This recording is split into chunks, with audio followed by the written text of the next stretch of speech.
Hey guys, my name is Angela from Music Strong, and today I want to talk to you about how to avoid injury and increase the longevity of your playing career and the 3 core problems that prevent musicians from getting there. So come join me on a journey real quick. And bear with me because I'm learning how to do this. All right, so this is everything in a nutshell. And I know it looks like a lot, guys, I know, but I'm going to unpack it for you real quick. So the thing at the very beginning here, see it says fitness right in the middle? This is ultimately what musicians want. And if you agree or disagree, comment in the comments below, okay? But when we boil it all down, musicians want to be fit. We want to be strong for the stage. We want to be able to do our jobs injury-free, pain-free. We just want our bodies to work, but we don't just want them to work. We want them to work well. We want them to do all the things we need to do, whether we're running around on stage for hours or we're playing back-to-back gigs or we're on the road touring or whatever, or we've got concerts that last for hours and hours, or we've got a full schedule, whatever it is, we need our bodies to work. We don't want them to break down on us. What happens when they break down? We get into pain. What happens when we get into pain? A lot of times we don't know what to do, so we just push through and we hope for the best. And you don't want that. Why? Because pain is the signal that something's wrong with the body. And up to 90% of musicians, 90% guys, up to 90% of musicians have playing related pain or injury in the course of their career. The question is, will your playing related pain or injury develop into something that will end your career? Because it can. How many other musicians do you know who have quit playing because they didn't know what to do when they were in pain? This is how we are going to make sure that is not you. So the end result is fitness. And if you guys can come up with a better title for this, let me know, but that's about as succinct as I can make it. What are the things that we don't want? What are the 3 core problems that prevent musicians from being fit? Number 1 is injury. Like I said, 90% of musicians, up to 90% of musicians, will experience playing related pain or injury as a direct result of playing their instrument or doing their job. And I don't care if you're a conductor, an audio engineer, a vocalist, a bassist, a horn player, string player, guitar player, whatever, you've got aches and pains and they are related to you playing your instrument, okay? The other thing is we have a lack of stamina. Think about what COVID has done for us. It gave us this beautiful break and a lot of us needed it, right? However, that break has gone on long enough. The gigs and the shows and the tours, they're all starting to come back, which is wonderful, but are we ready? I mean, playing wise, maybe. Are our bodies ready? I mean, the successful of us musicians are still woodshedding. We're still doing the things we need to do every day, but is our body able to be at the level we were last March? Come to think of it, our bodies might have been at a terrible level and they were ready to break down. So the break was good, but now you're at the beginner stage again. And now is prime time for your body to be built up. So we can increase that stamina, right? The third thing that prevents us from being fit, my gosh, when we hurt, we have no idea what to do, right? Do you just see a regular doctor? Do you just go see a general, like a GP? Do you go to urgent care? Do you see a surgeon? I mean, we go right from I'm in pain to you should have surgery, or we avoid that. So we either go one direction or we self-diagnose or we do nothing. We don't know what to do, right? So I'm going to do this in the order that we need to fix this. So for clueless, we have, say you've got pain behind your shoulder blade. What do you do? Well, you're not sure what to do. What do you need? You need clarity on what's going on with your body, and you need guidance to know what to do about it, right? And I'm going to go this way. How do we get clarity and guidance? Well, what we have to do is you have to understand your body. You need a little bit of knowledge of anatomy, and we don't need to go into, flexor pollicis and all the thumb muscles and the forearm and the neck muscles and all the things. Remember, the body doesn't work in isolation, right? You don't just play your instrument with your fingers or your embouchure or whatever. You play your body. You play your body. You play your instrument, especially if you're a vocalist. I mean, you are a musician with your entire body. You use your entire body to play your instrument, whatever it is, okay? It does not work in isolation. So just because you have pain in some place doesn't mean that's actually the cause. The site of pain isn't always the source of pain. So we have to get you to have a better understanding of your body. So you know when you have pain somewhere, you go, oh, maybe this is what's going on. On top of that, then you actually have to have a plan to know what to do. So like I said, oh, my shoulder hurts, quote. Also, where's your shoulder? That's a big term for this whole area, right? So I'm going to teach you what your shoulder is, what it is and is not, how it moves, what you need to know about it, like the different body parts and the compensations. And we're going to get into a little bit of prehab and a little bit of rehab. So you're going to have a clue what to do. On the third part of it right here, who to ask. What if this is something you can't do? This is something that you just cannot self-diagnose. You're like, man, this is not addressing the issue. We're going to talk about the different practitioners, the different people that you can see, who is appropriate to see when, and how to find the right people. That's step one. Step two, we have injury is the one thing we don't want. And we have so much injury going on. And we have this stigma. I'm going to get off on a tangent real quick. We have this stigma in the musician world. We don't talk about pain or injury, or we chalk it up as part of the job. Y'all, it's not part of the job. Please do not suffer in silence. Look around. Most of the people around you are also suffering in silence.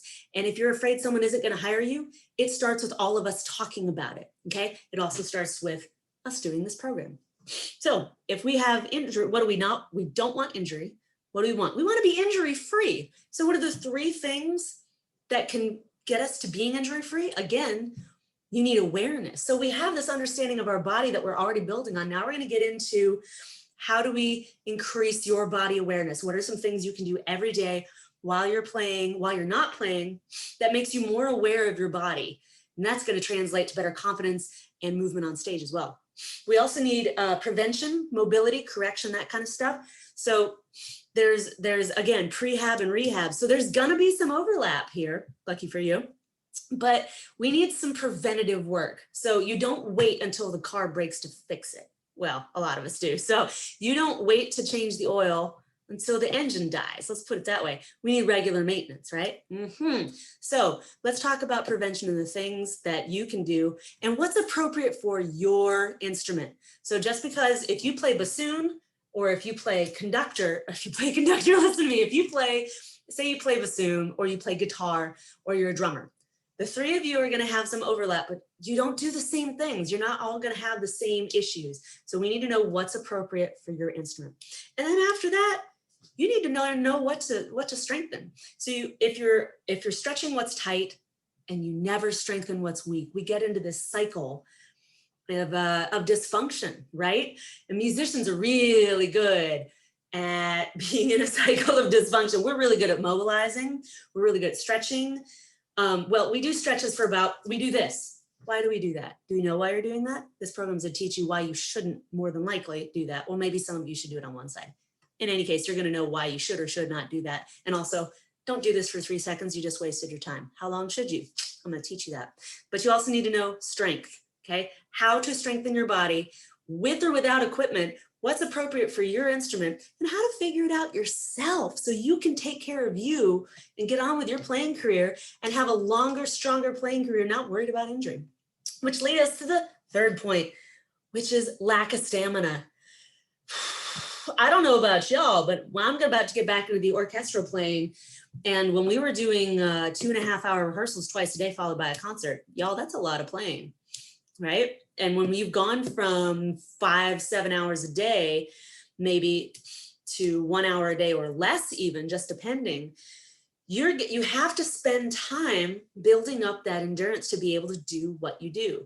If there's one thing you as a musician don't want to do, you don't want to cram on an instrument. That will backfire real quick. So I'm going to teach you how to design yourself a plan that works for you because you're going to design it. I'm just going to teach you how to do it. Okay. So if we have a lack of stamina, say you're not able to play an 8-hour double shift on Broadway here in Nashville, or you can't play a Cirque du Soleil concert, or you can't play a 2.5-hour concert, or you can't play an hour concert 5 days in a row, 2 weeks in a row, a month in a row. You can't go on tour, but you can do one day. We have to build up that endurance. So if you've got the lack of stamina, what do we want? We want endurance. We want to be able to play as long as we darn well want to, right? So what are the 3 things that you need to know to increase your endurance? Wow, increase your endurance. We have to correct your muscle imbalances. right? Every musician has muscle imbalances. Every person has muscle imbalances. They're exacerbated by what you do. So the fact that I'm on the computer right now is exacerbating some neck issues that I have. And the fact that I go out and ride my bike exacerbates that. And then I go to play the flute and it exacerbates that. And if you're driving, that also adds to it. Your daily life adds to the issues you deal with, the muscle imbalances you deal with as a musician. We're going to go through that. I'm going to teach you about some muscle imbalances that are inherent to you and your playing and your instrument and what to do about them. Then you also need a daily practice and stamina plan. So I know it sounds kind of funny, but it's basically a daily corrective exercise routine. And I'm going to teach you how to design it yourself. You're going to design your own corrective exercise program. So could I design you one? And could you pay me to do it? Sure, but why not know what you need so that can change as you go? You know, as your life changes, sometimes you might not need certain things. And I'm going to teach you how to know if you need it or not and what to substitute and what to change. So we're going to go over that. The third thing is you need a workout that increases strength and endurance. And so this one here, strength and endurance workout and a strength workout, they're all kind of the same. So they're a little bit the same, but there's some differences here. So we have a whole lot of stuff to cover, guys. But the cool thing is, if you learn this stuff, you can avoid all kinds of problems down the road. So imagine that you have playing related pain and suddenly you just can't move your arm one day. What if you can avoid surgery? What if you can avoid the fact that, like, what if you can't take a gig because you're at the doctor's or you're in PT or you hurt? So you've missed gigs and now you're no longer first call, and then your career goes down. So if you're not first call, you're not last call, but it takes a long time to get back to first call, right? And if people think they can't call you, we don't want that. So how much money is that lost if you're not first call? How much money is it lost if you have to go to the doctor, then you have to have surgery, then you have to rest, then you have to have PT, then rehab, then you come see me, and then where are we? We're a year down the road, right? What if we could avoid surgery altogether? And how much is those doctor's bills? What, 30, 50 grand? What if you don't have insurance? Yeah, my goal with this program is to save you at least 10 times what it costs you. Okay, so that's my goal with that. So I hope I did this quicker than the last time I did it, but please comment below if you think that this is something that people need.